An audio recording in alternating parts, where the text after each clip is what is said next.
ಇವಾಗ ನಾನು ಮಹಾಲಕ್ಷ್ಮಿ ಲೇಔಟಲ್ಲಿರೋದು 36,000 ಮೆಗಾವ್ಯಾಟ್ ಇರುವಂಥ ವಯರು ಮನೆ ಮೇಲ್ಗಡೆನೆ ಹೋಗಿದೆ.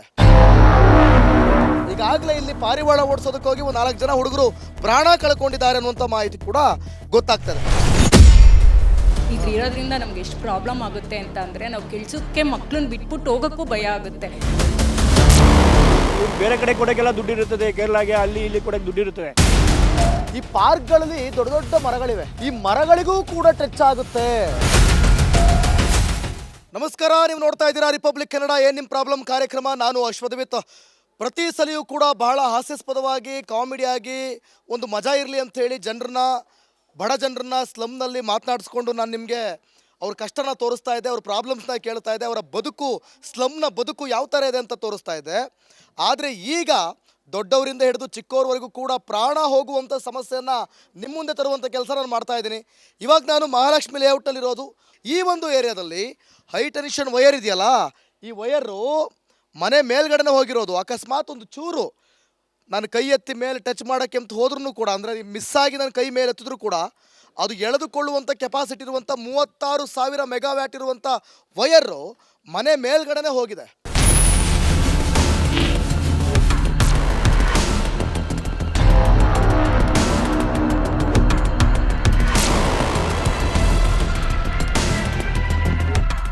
ನಾನು ಮಾತನಾಡ್ತಾ ಹೋಗ್ತೀನಿ. ಮೊದಲಿಗೆ ಮಹಾಲಕ್ಷ್ಮಿ ಲೇಔಟ್ ಯಾವ ಏರಿಯಾ ಇದೆ? ಏರಿಯಾ ನೇಮೇನು?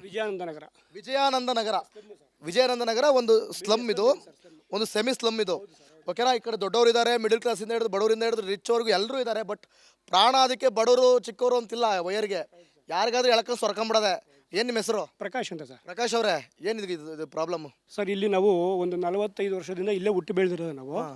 ಈ ಏರಿಯಾದಲ್ಲಿ ಮುಂಚೆ ಇಲ್ಲೆಲ್ಲ ಗುಡಿಸ್ಲು ಮನೆಗಳಿರ್ತಾರೆ ಸರ್. ಸ್ಲಮ್ ಬೋರ್ಡಿಂದ ಹಂಚಿಕೆ ಮಾಡಿರೋ ಜಾಗ ಇದು. ಮುಂಚೆ ಗುಡಿಸ್ಲು ಇತ್ತಿದ್ದು. ಈ KPTCL ಏನು ಮಾಡಿದ್ದಾರೆ, ಈ ಕರೆಂಟ್ನ ಮೇನ್ ಕರೆಂಟ್ ಶರಾವತಿ ಲೈನಿಂದ KPTCL KB ಆಫೀಸ್ಗೆ ಕಲೆಕ್ಷನ್ ತೊಗೊಂಡಿದ್ದಾರೆ. ಆ ಕಲೆಕ್ಷನ್ ತೊಗೊಂಡ್ರೆ ಈ ಲೈನ್ ಬೇರೆ ಕಡೆ ಹಾಕ್ಬೇಕಾಗಿತ್ತು ಅವಾಗ 81, 82ರಲ್ಲಿ. ಅವ್ರು ಏನು ಮಾಡಿದ್ರು, ಇಲ್ಲಿ ಹತ್ರ ಆಗುತ್ತೆ ಅಂತ ಹೇಳ್ಬಿಟ್ಟು ಈ ಕಡೆಯಿಂದ ಹಾಕೊಂಡು ಹೋಗ್ಬಿಟ್ಟಿದ್ದಾರೆ. ಸರಿ, ಹಾಕೊಂಡೋದ್ಮೇಲೆ ಏನಾಯಿತು, ನಾವು ಇದೆಲ್ಲ ಮನವಿ ಕೊಟ್ವಿ, ಮನೆಗಳು ಕಟ್ಟೋ ಟೈಮಲ್ಲೆಲ್ಲ ಮನೆಗಳು ಕೊಟ್ವಿ, ಡೆತ್ ಆದಾಗೆಲ್ಲ ಮನವಿ KPTCLಗೆಲ್ಲ ಮನವಿ ಕೊಟ್ವಿ. ನಮ್ಮ ಶಾಸಕರಾದ ಗೋಪಾಲಣ್ಣವರು ಅವರು ಕೆಲಸ ಮಾಡೋಕ್ಕೆ ಪಾಪ ಎಲ್ಲ ಟ್ರೈ ಮಾಡಿ ಪೂಜೆ ಎಲ್ಲ ಮಾಡಿ ರೆಡಿ ಮಾಡಿದ್ರು. ಸರ್ಕಾರ ದುಡ್ಡು ಕೊಡ್ತಾ ಇಲ್ಲ, ಅವರು ಏನು ಮಾಡೋಕ್ಕಾಗ್ತಾಯಿಲ್ಲ. ಬಟ್ 4-5 ಜನ ಇಲ್ಲಿ ಡೆತ್ ಆಗಿದ್ದಾರೆ ಸರ್. ನಾನು ಜಸ್ಟ್ ಒಂದು 2 ತಿಂಗಳ ಮುಂಚೆನೋ ಅಣ್ಣನ ಕಡೆಯಿಂದನೇ ಲೆಟರ್ ಹಾಕ್ಸಿ, ಗೋಪಾಲಣ್ಣನ ಕಡೆಯಿಂದನೇ ಲೆಟರ್ ಹಾಕ್ಸಿ ಅಣ್ಣನೇ ಮನವಿ ಮಾಡಿದ್ದಾರೆ. KPTCL ಅವ್ರಿಗೆ ಮನೆ ಮಾಡಿದ್ದಾರೆ. MLA ಮನವಿ ಮಾಡಿದ್ರು ಯಾಕೆ ಆಗ್ತಿಲ್ಲ ಕೆಲಸ ಗೊತ್ತಿಲ್ಲ ಸರ್. ಅದು ಅವ್ರನ್ನ KPTCL ಅವರಿಗೆ ಈ ಥರ ಅಧಿಕಾರಿಗಳು ಸ್ಪಂದಿಸಲ್ಲ ಸರ್. ನಾವು ಸುಮಾರು ಸತಿ ಮನವಿ ಮಾಡಿದ್ದೀವಿ. ಇಲ್ಲಿ ಯಾರು ನೋಡಿ ಸರ್, ನೀವೇ ನೋಡಿ. ಅಧಿಕಾರಿಗಳ ನಂಬರ್ ಇದೆಯಾ ಸರ್? ಅಧಿಕಾರಿಗಳ ನಂಬರ್ ಇಲ್ಲ. ಅವರು ಒಬ್ಬರದಿದೆ, ಅವರು ಆರ್ಟ್ ಲೈನರ್ ಅಂತ ಹೇಳ್ತಾರೆ.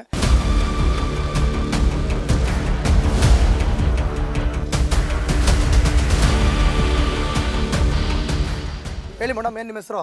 ಶೋಭಾ ಸರ್. ಶೋಭಾ ಅವರೇ, ಹೇಳಿ ಸರ್, ಇದು ಇರೋದ್ರಿಂದ ನಮ್ಗೆ ಎಷ್ಟು ಪ್ರಾಬ್ಲಮ್ ಆಗುತ್ತೆ ಅಂತ ಅಂದರೆ ನಾವು ಕೆಲಸಕ್ಕೆ ಮಕ್ಕಳನ್ನ ಬಿಟ್ಬಿಟ್ಟು ಹೋಗೋಕ್ಕೂ ಭಯ ಆಗುತ್ತೆ. ಎಲ್ಲಿ ಶಟಲ್ ಕಾಕ್ ಆಡ್ಕೊಂಡು, ಎಲ್ಲಿ ವಾಲಿಬಾಲ್ ಆಡ್ಕೊಂಡು, ಟಚ್ ಮಾಡ್ಕೊಂಡು ಎಲ್ಲಿ ಮೇಲೆ ಹತ್ಬಿಡ್ತಾರೆ, ಬಾಲ್ ಹೋಗ್ತು ಕಾಕ್ ಹೋಗ್ತು ಅಂತ ಎಷ್ಟು ಭಯ ಆಗುತ್ತೆ ಅಂದರೆ ಒಂದೊಂದು ಮಗು ಇಟ್ಕೊಂಡಿದ್ದೀವಿ. ರಿಪೋರ್ಟ್ ಮಾಡಕ್ಕೆ ಆಯ್ತಲ್ಲ, ಭಯ ಆಯ್ತದೆ. ಎಲ್ಲಿ ಹಿಂಗೆ ಚೂರು ಹತ್ರಕ್ಕೆ ಹೋಗ್ಬಿಟ್ಟು ಎಳ್ಕೊಂಡ್ಬಿಡ್ತದೆ ಅಂತ ಅದಕ್ಕೆ ಕೆಳಗಿಂದ ಸ್ಟಾರ್ಟ್ ಮಾಡಿದ್ದು ನಾವು.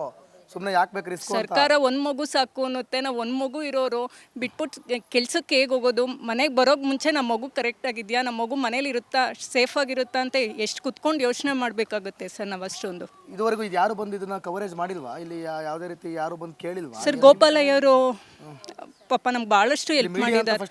ಫಸ್ಟ್ ಬಂದಿರೋದು ನಿಮ್ಮ ವಿಡಿಯೋ. ಯಾವುದು ಇದ್ರ ಬಗ್ಗೆ ಇಲ್ಲೇ ಇಲ್ಲ. ಭಾಳ ದೊಡ್ಡ ಸಮಸ್ಯೆ ಆಗಿದೆ.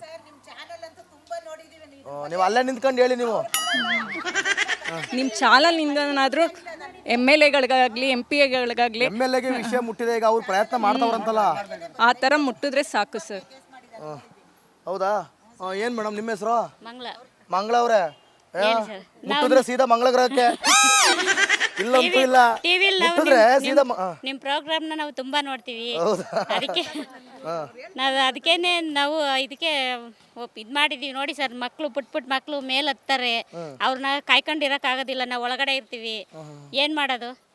ಇದಕ್ಕೊಂದು ಪರಿಹಾರ ತೋರಿಸಿ. ಮಕ್ಕಳು ಆಟ ಆಡ್ತಾ ಇರ್ತವೆ, ಅವು ಇವು ಆಟ ನಾವು ಒಳಗೆ ಇರ್ತೀವಿ, ನಾವು ಒಳಗಡೆ ಇರ್ತೀವಿ. ಅದ್ರ ಬಗ್ಗೆ ನಾಲೆಡ್ಜ್ ಇರಲ್ಲ, ಚಿಕ್ಕ ಮಕ್ಳಿಗೆ ಗೊತ್ತಿರಲ್ಲ, ಹೆಂಗೋ ಒಂದು ಟಚ್ ಮಾಡ್ಬಿಡ್ತವೆ. ನಾವು ಒಳಗಡೆ ಇರ್ತೀವಿ, ಅವ್ರ ಮೇಲೆ ಹತ್ಬಿಟ್ಟು ಯಾವ ಮೈದಲ್ಲಿ ಹೋಗ್ತಾರೋ, ಏನು ಹೆಚ್ಚು ಕಮ್ಮಿ ಆಗುತ್ತೋ, ಸುಮಾರು ಇಲ್ಲೆಲ್ಲ ಆಗವೆ ಈ ಕಡೆ. ಅದಕ್ಕೆ ಎಷ್ಟು ಜನ ಇಲ್ಲಿ ಡೆತ್ ಆಗಿದ್ದಾರೆ? 4 ಜನ ಸರ್. 4 ಜನ ಡೆತ್ ಆಗಿದ್ದಾರೆ. ಆ ಕಡೆ ಆ ಕಡೆ ರೋಡಲ್ಲಿ. ಯಾಕೆ ಹೆಂಗ್ ಡೆತ್ ಆಗಿದೆ ಅದು? ಅದೇ ವೈರು ಕಲ್ಲಗೆ ಅಲ್ಲ, ಆಡಕ್ ಹೋಗಿ ಪಾರಿವಾಳ ಹಿಡಿಯಕ್ ಹೋಗಿ. ಪಾರಿವಾಳ ಹಿಡಿಯಕ್ ಹೋಗಿ. ಬಾರವ ಅಯ್ಯೋ ಅವಾಗಿಂದ ಹೊಸಿ ಮಾತಾಡಿ ನೀನು. ಏನ್ ಹೆಸ್ರು? ನಮ್ಮ ಹೆಸರು ತಿಮ್ಮಕ್ಕ. ನಾವೇನು ಮಾತಾಡಲ್ಲ ಅಣ್ಣ. ನಾವು ನೀವೇನು ಮಾತಾಡಲ್ಲ ಅನ್ ಕಡೆ ಚೆನ್ನಾಗಿ ಮಾತಾಡ್ತಿದ್ರಿ. ಇವ್ ಅಣ್ಣ ಏನಾರ ಒಂದ್ ತೊಂದ್ರೆ ಆದ್ರೆ ಪ್ರಕಾಶಣ್ಣ ಓಡ್ ಬರ್ತೀವಿ ಹೇಳಕ್ಕೆ. ಪ್ರಕಾಶಣ್ಣ ಅನ್ಕಂಡಿ. ನಮ್ಗೇನು ಗೊತ್ತಾಗಲ್ಲ. ಅಣ್ಣನ ಒಂದ್ ನೀರ್ ಬರ್ದೆ ಹೋಗ್ಲಿ, ಒಂದ್ ಕರೆಂಟ್ ಬರ್ದೆ ಹೋಗ್ಲಿ, ಏನಾರಾಗ್ಲಿ ಬಿಡಿಸ್ತಾರೆ. ಗೋಪಾಲಣ್ಣನ ಹತ್ರ ಹೋಗಿ ಕೇಳ್ತಾರೆ. ಅವರೇ ನಮ್ಮ ಏರಿಯಾಕ್ಕೆ ಇವಾಗ ಗೋಪಾಲಣ್ಣ ಅಣ್ಣರ್ನೇ ಕೇಳಿ ನಾವ್ ಓಡ್ ಬಂದ್ ಹೇಳೋದು ಯಾವತ್ಗೂ. ನಾವ್ ಏನೇ ತೊಂದ್ರೆ ಆದ್ರೆ ಇವ್ ಅಣ್ಣನ್ ಹೇಳ್ತೀವಿ, ಗೋಪಾಲಣ್ಣರ್ಗೆ ಹೇಳ್ತೀವಿ. ಗೋಪಾಲಣ್ಣ ಏನಂದದು? ಆ ಅಣ್ಣನು ಏನ್ ಹೇಳ್ತದೆ ಇದೇ ಹೇಳ್ತಾರೆ. ಇನ್ನೇನ್ ಹೇಳ್ತಾರೆ ಅಣ್ಣ? ಮತ್ತೆ ಈಗ ತೆಗಿಸ್ಬೇಕಿದ ತೆಗಿಸ್ಬೇಕು. ಇಲ್ಲಾಂದ್ರೆ ಬಾರಿ ಪ್ರಾಬ್ಲಮ್ ಅಲ್ವಾ? ಹೌದಾಯ್ತು. ಅತಿ ದೊಡ್ಡ ಸಮಸ್ಯೆ. ಆ ಹುಡುಗರು ಪಾಪ ಇಷ್ಟಿಷ್ಟುದ್ದ ಮಕ್ಳು ಎಲ್ಲ ಸುಟ್ಟೋಗಿದ್ದು. ಹೌದಾ? ಫುಲ್ ಕರ್ಕಲ ಅಣ್ಣರೇ ಇದ್ರು, ಎಲ್ಲ ಸುಟ್ಟೋಗ್ಬಿಟ್ಟಿದ ಪಾಪ. ಹೌದಾ? ಏನು ಇರ್ಲಿಲ್ಲ ಪಾಪ.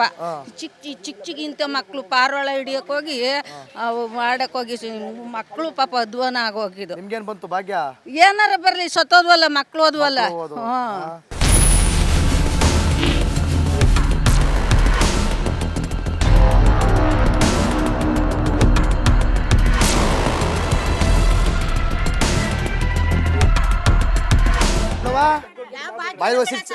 ಬೆಲೆ ಏರಿಕೆ ಕಮ್ಮಿ ಮಾಡ್ಬಿಟ್ಟು ನಮ್ ಜೀವನ ಮಾಡಕ್ ಒಳ್ಳೇದು ಹೆಲ್ಪ್ ಮಾಡ್ಕೊಟ್ರೆ ಸಾಕು. ದುಡ್ಡು ತಿಂತೀವಿ ಸರ್. ಈ ತರ ಭಾಗ್ಯ ಕೊಡ್ತೀನಿ ಅಂತ ಎಲ್ಲ ಮೋಸ ಆಯ್ತೈತೆ. ಏನ್ ಭಾಗ್ಯ ಕೊಟ್ಬಿಟ್ಟು ಊರಲ್ಲಿ ಕೊಳ್ಳೆ ಹೊಡೆದ್ಬಿಟ್ರೆ ಏನ್ ಸರ್ ಬಂತು? ಬಡವ್ರಿಗೆ ಸಿಗೋದು ಸಿಗ್ತಾ ಇಲ್ಲ. ಇಲ್ಲಿ 2,000 ಕೊಟ್ರೆ ಅಲ್ಲಿ 10,000 ಬೆಲೆಗಳು ಜಾಸ್ತಿ ಆಗೈತೆ. ನಾವ್ ತರೋದ್ 10,000 ಸಂಬಳ ಬಾಡಿಗೆ ಕಟ್ಟದ, ಮನೆ ಜೀವನ ಮಾಡದ. 2,000 ಕೊಡೋ ದುಡ್ಡಲ್ಲಿ ಇದನ್ನ ಚೇಂಜ್ ಮಾಡ್ಬಿಡ್ಬೋದು. ಹೇಳಿ ಸರ್, ಅಂತದ್ದು ಅದನ್ನ ಬೇಕಾದ್ರೆ ನಮಗ್ ಬಸ್ ಅವಶ್ಯಕತೆ ಇಲ್ಲ, ಕರೆಂಟ್ ಅವಶ್ಯಕತೆ ಇಲ್ಲ. ಇವ್ರು ಕೊಡೋ 2,000 ಬೇಡ ನಮ್ಗೆ. ಈ ತರ ಬಡವ್ರಿಗೆ ಎಲ್ಲೆಲ್ಲಿ ಕಷ್ಟ ಆಯ್ತೋ ಅಂತವ್ರಿಗೆ ಹೆಲ್ಪ್ ಮಾಡಿದ್ರೆ ಮಕ್ಳು ಮರಿ ಉಳ್ಕೋತವೆ. ನಾವ್ ನೆಮ್ಮದಿಯಾಗಿ ಜೀವನ ಮಾಡ್ತೀವಿ. ನೋಡಿ, ಒಂದ್ ಕಡೆ ಮನೆಯಲ್ಲಿ ಸಮಸ್ಯೆಗಳಾದರೆ ಮನೆ ಮೇಲ್ಗಡೆ ಆ ರೀತಿಯಾದಂಥ ಹೈ ಟೆನ್ಷನ್ ವೈರ್ ಎಫೆಕ್ಟ್ ಜಾಸ್ತಿ ಇದೆ. ಸಾಕಷ್ಟು ಆರೋಪಗಳು ಮಾಡಿದ್ರು. ಈಗ ಭಾಳ ಪ್ರಮುಖವಾಗಿ ಹಿರಿಯರು ಕಿರಿಯರು ಎಲ್ಲರೂ ಕೂಡ ಹೋಗಿ ವಾಕಿಂಗ್ ಮಾಡೋದು, ವ್ಯಾಯಾಮ ಮಾಡೋದು, ಒಂದು ಸ್ವಲ್ಪ ಟೈಮ್ ಸ್ಪೆಂಡ್ ಮಾಡೋದು, ಕಷ್ಟ ಸುಖ ಮಾತಾಡುವಂಥದ್ದು ಈ ಸಿಟಿ ಭಾಗಗಳಲ್ಲಿ ಈ ಥರ ಪಾರ್ಕ್.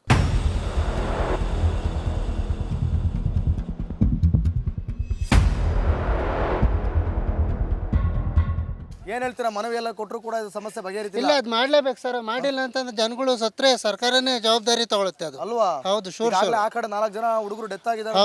ಹೌದು, ಖಂಡಿತ ಇದು ತೆಗಿಲೇಬೇಕು. ಇದು ಇವತ್ತಿಂದಲ್ಲ, ನಾವು ಒಂದು 35-40 ವರ್ಷದಿಂದನೂ ಕೇಳ್ತಲೇ ಇದ್ದೀವಿ. ಹೈ ಟೆನ್ಷನ್ ವೈರ್ ಅಲ್ಲಿ ಮನೆಗಳೆಲ್ಲ ಪ್ರಾಬ್ಲಮ್ ಇದೆ, ಇಲ್ಲಿ ಪಾರ್ಕಿಗೆಲ್ಲ ಪ್ರಾಬ್ಲಮ್ ಇದೆ ಅಲ್ವಾ? ದಯವಿಟ್ಟು ರಿಮೂವ್ ಮಾಡ್ಬೇಕು ಇದನ್ನ. ಅತಿ ದೊಡ್ಡ ಪ್ರಾಬ್ಲಮ್ ಇದು. ಹೌದೌದು, ಖಂಡಿತ ಅತಿ ದೊಡ್ಡ ಪ್ರಾಬ್ಲಮ್. ಹೌದು, ಅಧಿಕಾರಿಗಳಿಗೆ ಫೋನ್ ಮಾಡಿದೀವಿ, ಬಟ್ ಅವ್ರು ಏನು ಇಲ್ಲ ಯಾರೇ ಆಗ್ಲಿ ಅದ್ರ ಬಗ್ಗೆ ಆಕ್ಷನ್ ತಗೊಂಡು ಸಾರ್ವಜನಿಕರಿಗೆ ಒಳ್ಳೇದು ಮಾಡ್ಬೇಕು.